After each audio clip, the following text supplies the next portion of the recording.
Eternal rewards. Spiritual leaders whose material needs are being met by fellow Christians should serve Christ faithfully in order to add to their supporters' spiritual rewards in heaven. Here's Gene. As we look at this principle and how it comes right from what Paul wrote to the Philippians, there's a twofold application. The first application is to those of us, any one of us who's a spiritual leader. And the second application is to every member of the body of Jesus Christ. First of all, we're going to look at how this related to the Apostle Paul, because as an apostle, he demonstrated this principle in his life, and particularly as it related to the Philippians. In fact, one of his major purposes in writing this letter was to express his deep gratitude to these Christians for caring for his personal needs while he was there in that Roman prison. He was dependent on believers to help him to meet his needs. And so, consequently, here's what he wrote in this letter in chapter 4, verse 10. I rejoiced in the Lord greatly because once again you renewed your care for me. And that word renewed your care for me is very significant, because this was not just the only time that they had cared for him. In fact, he says, you were in fact concerned about me but lacked the opportunity to show it. Now this actually takes us all the way back to the beginning of the letter, because Paul is now going back to something he shared right in chapter 1, verses 3 to 5. Notice what he said. I've called this partnership in the gospel. Could be called fellowship in the gospel. It comes from the word koinonia, which really means fellowship, partnership. I give thanks to my God for every remembrance of you, always praying with joy for all of you in my every prayer, because of your partnership in the gospel from the first day until now. And again, when he says first day, you see, this takes us all the way back to the first day, or the first time that he shared the gospel. And you remember the first convert. It was Lydia, there on the riverbank, a seller of purple cloth from the city of Thyatira, evidently had moved to Philippi with her business. And she became a believer. And she welcomed Paul and Silas and Timothy to come to stay in her home. She opened her home, just like a motel, a hotel, and said, you're welcome in my home while you're here in Philippi.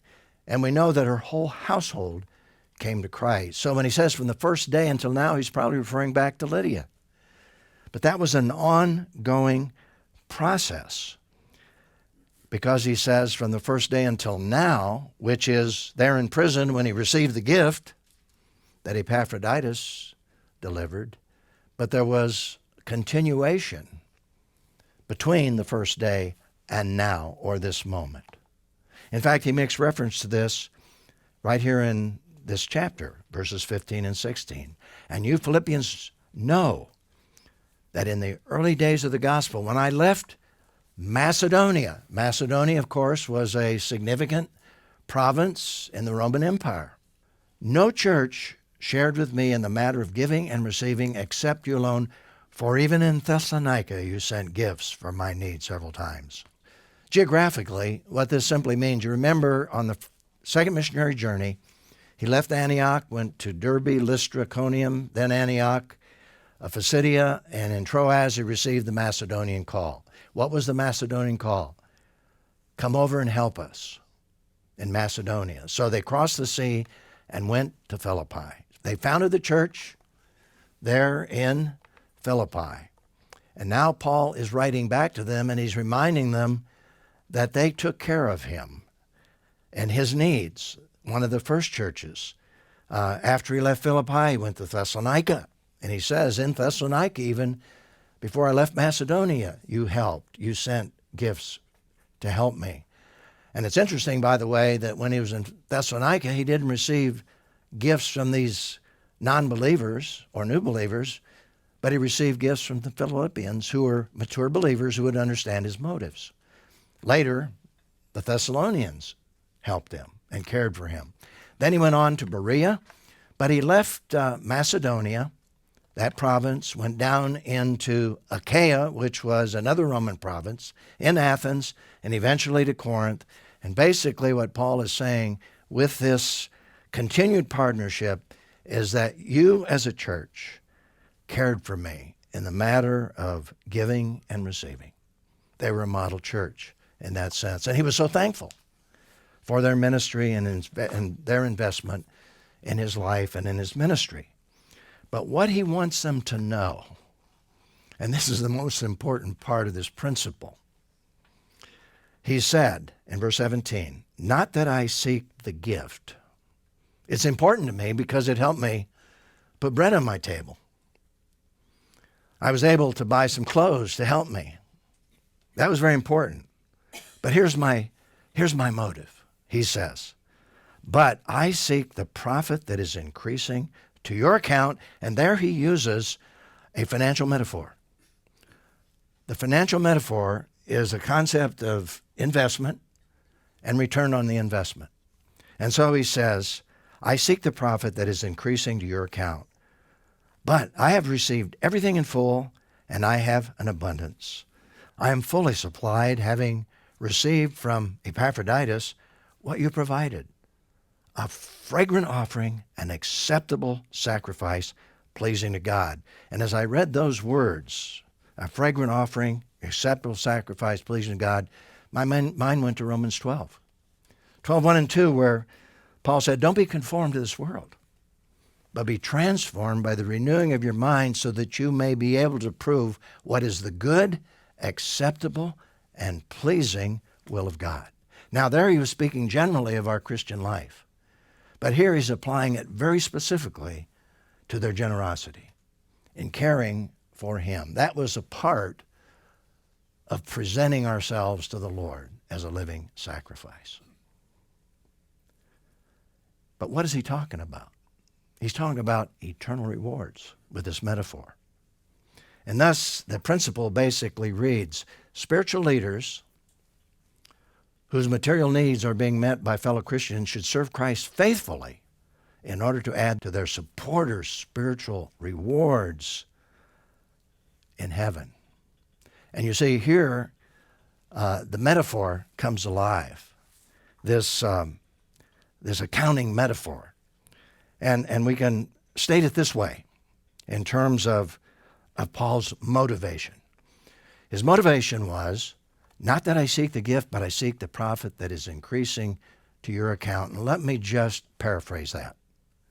Paul is saying, my foremost desire is to use your investment in my ministry so that I might build your spiritual bank account in heaven. That's incredible. Think about that. He's thinking of eternal investments, and he feels a responsibility to these believers to use what they've done for him to build their spiritual bank account in heaven. In other words, God is keeping a record of all of that in his omniscience, in his great omniscient mind, which is beyond our comprehension. He knows what every believer does, and he also knows how each one of us as a spiritual leader responds to that investment and accountability before the Lord. Leads to a reflection and response question. How do Paul's motives once again demonstrate his desire to practice what he's teaching? Well, first of all, in terms of what we've read here, he is not looking out for his own interests. Remember in chapter 2 that if we're going to have the same attitude of Christ, we shouldn't look out for our own interests, but also for the interests of others. That was a very important thing for the Apostle Paul in practicing this principle and practicing what he preached. Personally, I take this principle very seriously. When I first came across this principle, which really focuses on a spiritual leader, that for those who are committed to helping me financially or in any other way, my motivation should be to build their bank account in heaven. And that's accountability, and that's responsibility. And that's what Paul was teaching. And that's what Paul was saying in terms of his motivation as being an encourager. But it goes beyond. Remember, I said this is a double application, a twofold application. It's not just the fact that as spiritual leaders we're responsible to utilize gifts and help in a way that really eternally benefits those who are supporting us. But it applies to all of us because as every member of the body of Christ, as we're faithful, we're recipients of the eternal rewards that are being built in heaven, deposited in heaven, even though we may not be specifically involved in the ministry of that person other than helping them financially, yet we will be rewarded, if our motives are correct, we will be rewarded eternally. So there's a twofold application. As I was thinking about that, I was thinking about our own ministry with a Life Essentials Study Bible. And one of our goals is to get Bibles all over the world to people who can't afford them, particularly pastors and spiritual leaders. To do that, we need help.